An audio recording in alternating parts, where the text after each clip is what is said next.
Hey guys, it's Tyler, and this is Torchlight 2. Before we start, I'd like to apologize if I sound a little funny today.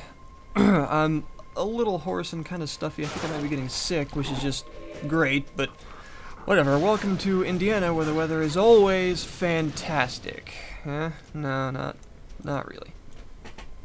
So, Torchlight 2. Torchlight 2 is an ARPG, action RPG, in the vein of games like Diablo and other recent games like, say, Grim Dawn and Path of Exile.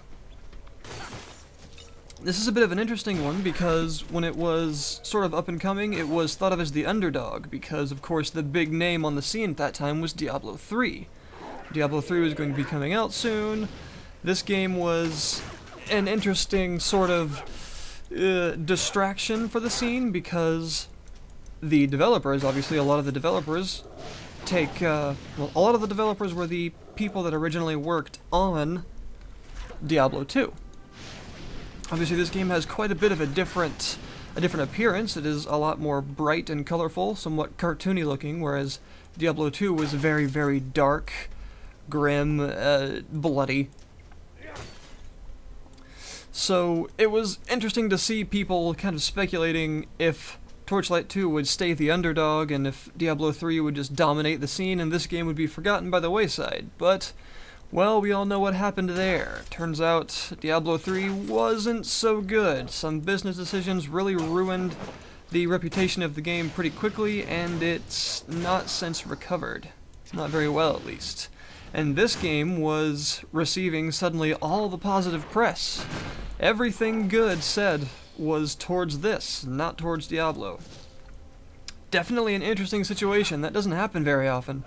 Usually hype carries a game very far, regardless of how well received it is a few months down the line. But in this case, Torchlight 2 kind of took the world by surprise. And for very good reason. This game is awesome. It's just got so much to it. It's got so much character just in the visuals. Yes, it's not all dark and crazy looking like Diablo 2, but really neither is D3. It's a little brighter as well. There's so much more variation as I get chained to the ground. So much more variation in this game. In the first few hours, you aren't just exploring crypt after crypt, fighting zombies and skeletons. You go to all kinds of different areas. You're talking about mines and caves, which each look different. Talking icy sort of outdoor areas, ghost pirate ship, obviously with pirates, ghost pirates, naturally. There's a lot of variation, and what some people, when this game first came out, were worried about is that it would burn itself out really quickly, that it's just due to the short nature of the game that all of this sort of variety was front-loaded and that it was kind of misleading. That Diablo 3, since it's a much longer game, would actually have more variety in the long run, and Torchlight 2 would be sort of left by the wayside after a few hours once the variety ran itself out. That didn't end up happening. Again, yet another surprise. This game just dominates the scene now. It's impressive just how much this game grew in the eyes of the public, compared to D3, which started to sink down in popularity shortly after its release. Definitely a surprise. No one was expecting that kind of behavior, and, well, it's deserved. So, Torchlight 2. Very, very interesting game indeed. Lots to do. Check this out after I kill these guys. As you can see, I'm an Ember Mage, throwing out fireballs, pillars of fire, and other bits of fiery doom, because fire's fun. The skill system in this game, let's check this out. Each class, of which there are several, have 3 skill trees. Being an Ember Mage, I have fire, ice, and lightning, the 3 sort of standard elements. What happens is when you level up, you get skill points, and you can put them into these skills. Now as you see, there are sort of tiers here. Every 5 points you put into a skill gets you to the next tier, so at Blazing Pillar, now that the next point I put into it will be rank 6, so I'll get into tier 2, which means 6 pillars of fire will be created instead of 5. the fire bombs, the flame lasts longer. You know, it keeps going on and on. These skills don't stay the same the entire time. The more points you put into them, the better they get. And there's actually quite a bit of variation in there. I think it saves, honestly, the skill system from being a little too boring and too standard. Now, it's definitely not. This, I believe, is also to prevent the idea of the so-called, oh dear, 1-point wonder, which is you just slap 1 point into something because you want the base effect. In this case, it really rewards you for spending more points into it, because it will change after a time. This guy will allow me to enchant some items. He is kind of a standard enchanter, it looks like. Do I really want to do that? How much would it cost? Yeah, we'll do it. Why not? Oh! What'd I get? 20 fire damage reflected. That's pretty cool. Let's do it again. What'd you give me? Ooh, more fire damage reflected. Okay, I'm okay with that. Well, let's put it back on. This would be a good time to talk about the equipment system in this game, which is actually really awesome. There is so much variety with weapons, armor, your various trinkets and things. The Eye of Envy. You will gain all sorts of different pieces of equipment that really have odd effects in a very exciting way. I mean, this thing just saps health, which is fairly standard, but still fun. Sometimes you'll receive items with some really weird proc effects, because procs are pretty exciting. You'll raise zombies, you'll make people explode, it's crazy. You'll do all kinds of stuff. So this is one, in my opinion, one category of the game that far exceeds Diablo 3, that the loot system is exciting. Very exciting. There's so many different appearances for loot, and lots of opportunity for very strange effects, weird procs, weird builds. I mean, I'm an Ember Mage, and if I wanted to, I could probably like dual wield claws or swords or something and find a skill set to make it work if I really wanted to. And the skill system does not involve full respecs. You can only respec the last few skill points you've spent. You can't actually reset the entire bit. This guy is a champion beast, so I'm going to have to destroy him, I think, and he should explode in the classic loot pinata fashion. Oh yes. Oh dear. This is getting a little hairy. Blow everyone up. Hey. Oh, that's such a cool skill. Okay. Ah. Oh, well, we win. Nah. Pick up all the various loot on the ground, and that's yet another thing about this. There's just things explode into loots. Gold, items, just whatever you want. There's tons of it everywhere. A mysterious gem, huh? I believe that's what that does. Get some gold. Okay, that exploded. That's not cool. Poleaxe, let's get away from that in case it explodes too. What do you want, sir? Please take this. Oh, because I saved your butt. Alright, what do you got? I don't want a hammer. That's fairly strong. And a tag for my pet. But it's not actually that great. So we'll just grab the one that sells for the most. Probably not the best example of exciting loot, but there definitely is some. So yes, you'll notice here I have a pet. The pet system is interesting. You choose at the beginning of the game from several different kinds of pets. They all perform pretty much the same action. They have an inventory for you. Right here. You can put items in their inventory and send them back to town, and you can keep adventuring. Now the pet is really strong, as you can see. It's got twice the health I do because it's a badass. And, well, it's also got some spells that I've taught it. It can summon skeletal archers, because why not? And this, it just allows it to reflect damage, so it'll run into the middle of people, pop that, and suddenly everything dies because it attacks it. Kind of awesome.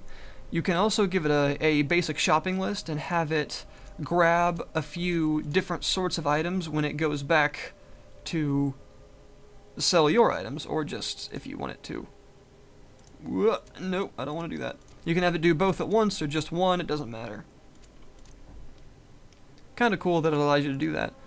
So I think I'm pretty good on scrolls and things right now, so I'm going to give it all of the items I don't want. Nope, not quite as good as my sandals, because sandals are awesome, apparently. That's good health regen, but I'm okay, I think. And we'll sell all of that. I'm keeping my little friend, and the Rift Ember. The Ember system, these are gems, yeah, these are your socketable items. There are lots of different kinds and different sizes. As you can see, there's chips, specks, chunks and things. They do all sorts of different things. It's actually pretty cool to find them because there are so many. You can socket them into items. As you can see, this has an eye in it. There are lots of eyes as well. You'll be de-eyeing monsters fairly often. I mean, why not, right? The socket system, you can't have everything. If you want the item back and to socket a different item, you have to destroy the item already in there, the socketed, like the gem. But if you want the gem back, you have to destroy the item that the gem is socketed into. So it's a bit of a decision. You can't have them both back. You've got to make a choice once you've sort of committed the gem to the socket. That adds some tension sometimes when you're trying to figure out, you know, which is more valuable, the item or the socketed gem. So yeah, that's a fairly full inventory. I think we're gonna send him back. Be back in 2 minutes, and until then, I will be a pansy because my pet is way cooler than I am. That's unfortunate. The shadowy crevasse. Well, that just sounds really brooding, doesn't it? Uh-oh. Yeah, not the best time to run into a horde of monsters without my panther to make me look better than I really am, as I miss every shot on the giant spine. Kill the nomads! I am in a desert now, obviously, because every Act 2 of any ARPG has to be a desert, according to the laws of ARPGs, apparently. Act 1 has you in a mountainous sort of tundra area, and it's really cool because there are these various cultists with tentacles for faces, because, I mean, that's what cultists do, right? They allow you to explore this area on your own time, and it's really open. There's a lot to do. You can go to various places without actually having a quest, and they aren't just small houses that you can explore a few steps in and go back out after you get attacked by skeletons. Hint, hint. Let's see here. Stygian area sounds like kind of a cool place. Let's head in there after we kill all the nomads. My pet should be back fairly soon. The Stygian area. Guessing it's dark and has lots of flying things because I am a genius and can figure these things out. Uh-oh. Ooh, what is that? Oh, I should probably not walk into it would be the first step. Go ahead and heal myself. But yeah, even the, I suppose, more boring sounding classes, like just smacking things with the sword, it's not boring at all. It's great. All of the classes have a lot of variety, a lot of different builds. That's a lot of bats. Bats everywhere. Nope. Okay, kill the bats. Oh dear, there's more things. As you can see, this place is fairly full of things that don't like me, pretty much every step of the way. Oh, lots of gold. And everything else. Yep, take all that. Okay, break all the urns, drink a potion. I'm gonna get cavities from drinking all these potions. Kill the warriors, and loot more stuff. That kind of encompasses this whole game, and it does not get boring. What is up with all these trapped chests? Even the chests want to kill me in here. Jeez. This staff I'm using does ice damage, so it shatters dudes when I smack them with it, because that's awesome. Yeah, as you can see, there's so much impact, even with a mage in melee range, which you wouldn't think would have a lot of impact because you're supposed to be slinging spells. Well, I still slam dudes around and shatter them into pieces, so yeah. Uh-oh. Getting surrounded, I should probably bust out some of these fire pillars. Be cleansed by the pillar of flame. Oh no. No, level 28. Look at that. Okay. Let's not forget to spend that point after I kill this. I can't stop walking forward. Help. Must explore. Ow. This, as you're seeing here, this is a charge bar. Every class has a charge bar that does a different thing. The Ember Mage charge bar, it builds up as you do damage. When it reaches full, you, let's see, skills cost no mana, skill damage is increased by 25%. So, yeah, I can just, for a few seconds while that's active, just destroy everything and bring down the wrath of heaven on everyone around me. Without having to worry about how much mana I have left. Oh, yes. Let's put down a big orb of lightning to shock the crap out of people as they burn. Oh, yes, I was supposed to spend points. That's right. Okay, so every time you level up, you get some stat points to increase your stats. I mostly am using focus, because I am a mage. So I'm going to put 3 into that and some into vitality, because health is good. I'm fairly squishy, being a mage. Now, skills. What do I want to get? Let's see here. Death's Bounty. Bind the life force of all foes within 6 meters. Their life and mana are drawn to you. Ooh, that's kind of cool. Let's see. Frost Wave. Wave of ice shards, impaling and freezing foes in its path. That sounds pretty awesome. That does a ton of damage, good lord. And Infernal Collapse. Sphere of Heat, expands outwards, devastating 4-meter blast. Welp, that's the one. Yep. Gonna get it. Getting it. You see, all these skills are cool. They're all exciting. Even these passives, the 3 on the bottom of each page are passives. Even these are fun. I mean, Wand Chaos. Bizarre random elemental disturbances. They give you bizarre effect on strike. It doesn't even tell you exactly what it is. It could be all kinds of stuff. It could possibly raise them back as a skeleton, or it could just explode in a big blast of poison. I mean, you never know. All of these are pretty great. So I've got a new spell I'm going to equip here. Where did you go? Infernal Collapse! Uses quite a bit of mana. That is not where I wanted to put it. Put it there. Put haste and my draining touch back. You can get these spells, which are considered different from the skills that you learn, and you have a you have a limited inventory of them. You can have 4 learned at any given time. You can also remove one, but that doesn't give you the scroll back. It just deletes it completely. So I have draining touch that lets me steal more life, in addition to the fact that this already steals life, so that's cool. And haste so I can move and attack faster. Now, there are also these. There are 1.5 million different kinds of consumables. A lot of fish. You can actually go fishing in this game, because why not? You can actually fish with dynamite if you want to. And, ooh, what's this? Very rare magical scroll. Right-click to summon Boone the Collector, a vendor of set equipment. This is new.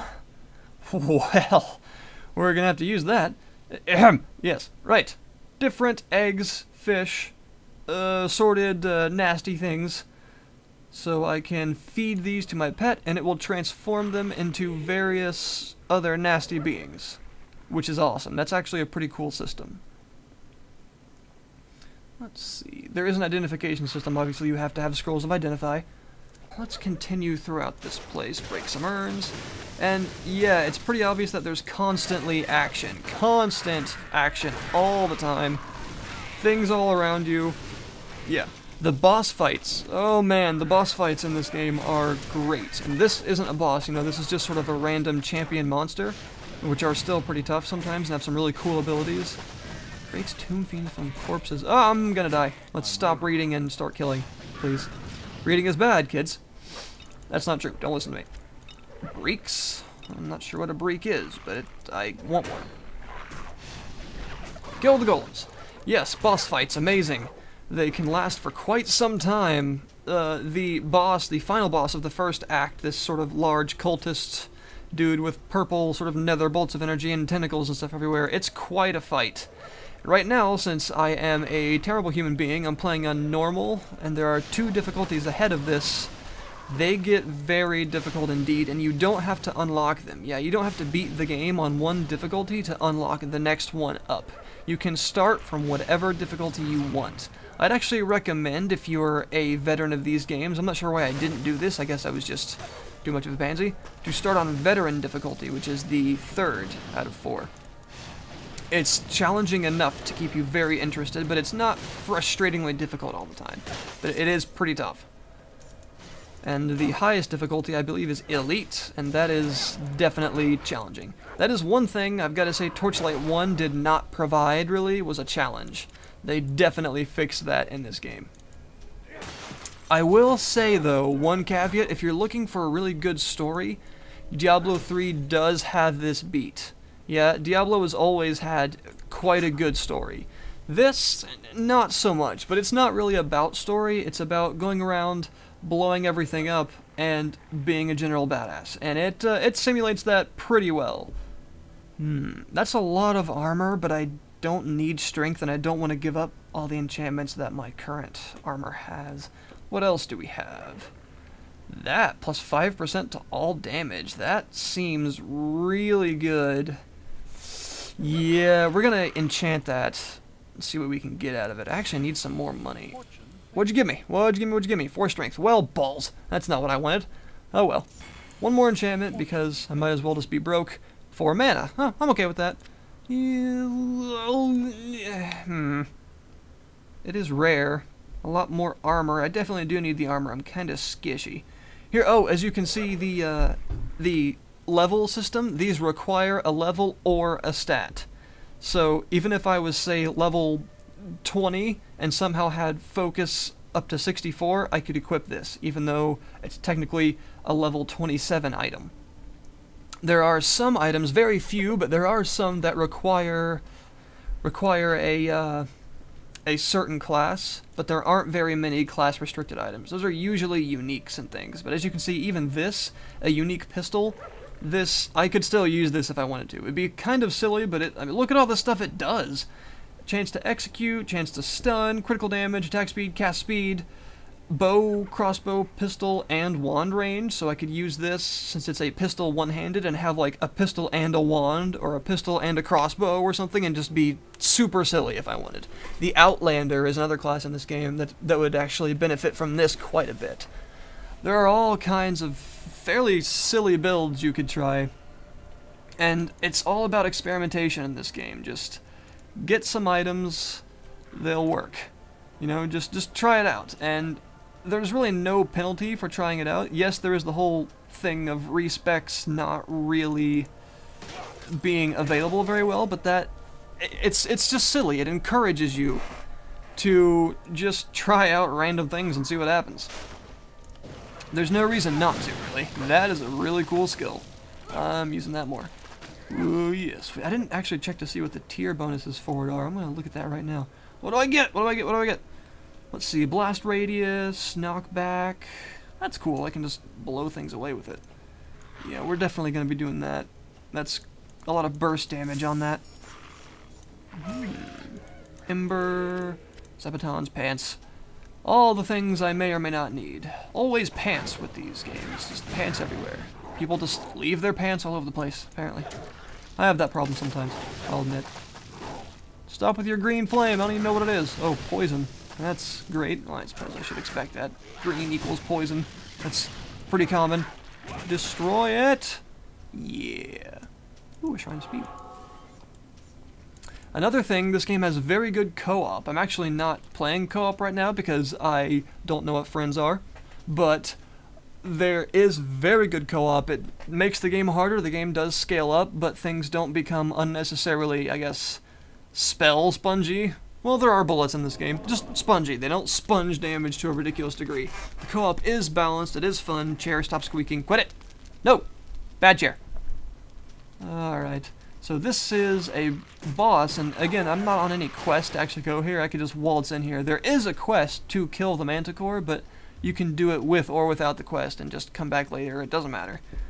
The layouts and enemies and everything of all these is randomly generated, just like the loot. Lots of random generation in this game, which is always good. I mean, it adds to the experience when it's constantly randomized. Now, one complaint, you know, in the beginning, like I said, was that the game would be too short. I've got to say, it isn't. Oh, that's a Manticore. Oh, yes, it is. Kill it. Kill it quicker. No. Okay. Oh, hello, friends. Not friends. Not friends. See that? Just exploded everywhere. That's great. Oh, criticals. Criticals everywhere. Blood. No, my blood. No. Manticore's mate. What? Oh, that is definitely a Demon Souls reference. I think actually Dark Souls did that as well. Oh! Oh, I can spam spells for a few seconds. Take advantage of that. Spells everywhere. Pillars of fire. I don't even care. Okay. Yeah, there are definitely lots of references like that in this game. There's a Silence of the Lambs reference with lotion, of course. You gotta put lotion in a bucket, naturally. A mysterious great hammer. I'm excited to see what that is, even though I don't really use great hammers. But first I have to survive, so let's work on that. No! Yeah, this is definitely a reference to the Man-Eater from the Tower of Latria and Demon Souls. Such a good game. Kill it? Yeah, I got it. Great sledge.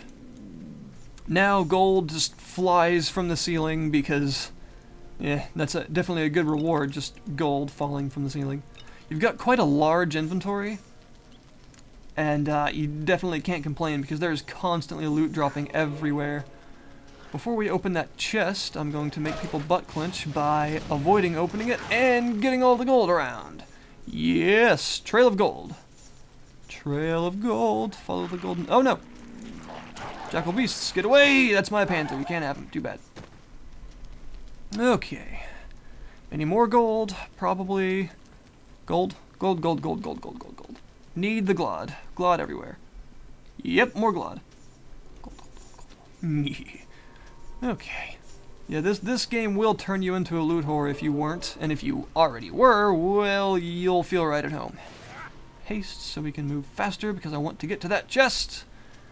Let's see what it gives me. Hopefully something awesome. And more gold. No. Nothing super great. Not this time. I can't carry anymore. I can't carry that. That's fine. Portal to surface. Yes. Lots to do. Lots of loot. Different varieties of loot. Just loot everywhere. Loot, loot, loot. Yeah, there's a lot to this game. Side quests, randomly generated dungeon portals. I mean, come on. This game is like 20 bucks. Just buy it. Just buy it. Do it. Alright, let's see here. Okay, get rid of all this stuff I don't want. I'm keeping my Tenebrous Hose, because it's awesome. Let's identify this. Tormentor. Attack speed, silence, interrupt, fumble, 10% chance to cast Firestorm from target. That's cool, so I can smack them so hard that fire comes from the sky and smites them. Yeah, I think I'm gonna keep that one for a different character, maybe. There is a stash in town. In fact, I should probably go to town, even though I'm sending my pet to town, because, yeah, it's better that way, clearly. Military shotgun. Oh, this is an augmented weapon. These are cool. After you kill a certain amount of enemies with the augmented weapon, it gets upgraded and gets a bunch of new stats and stuff. These are usually really cool. Nope. Those pants are never going to be replaced. I don't care if I'm level 80, I'm keeping those pants. Shadow pants. Okay, you go back to town. There is a reputation system as well. Here, we'll go to the statistics page where your head will explode from all the stats. Oh, God. And, oh, dear. You have fame. As you can see, those big blank amounts of fame when you kill bosses and things. When your fame gets to the next level, you get free skill points and things. So leveling up isn't the only way to actually obtain skill points. You know what, we're just going to go back to town. To Zetafish. My pet will catch up to me here. Lots of gold.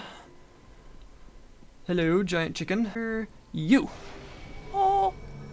Hello. You look like a squirrel. You are like a... What are you exactly? You're kind of adorable. Okay. Round shield. Ooh. Wanderlust boots.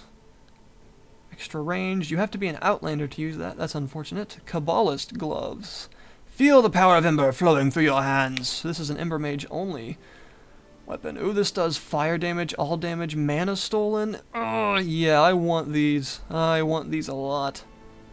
Think we're gonna buy those. Argonaut gloves. That's a large set. A 9-piece set. Are you kidding me? Spellweaver helm. Ooh. Yeah, there's some really cool stuff on this guy. I definitely can't afford to just get everything that I want, though. Wanderlust, again, that is an Outlander set for sure. Plainslord. Grand Wazir, because that sounds kind of funny. Probably not pronouncing that right. Bloodleather. Okay, yeah, let's get these Kabbalist gloves.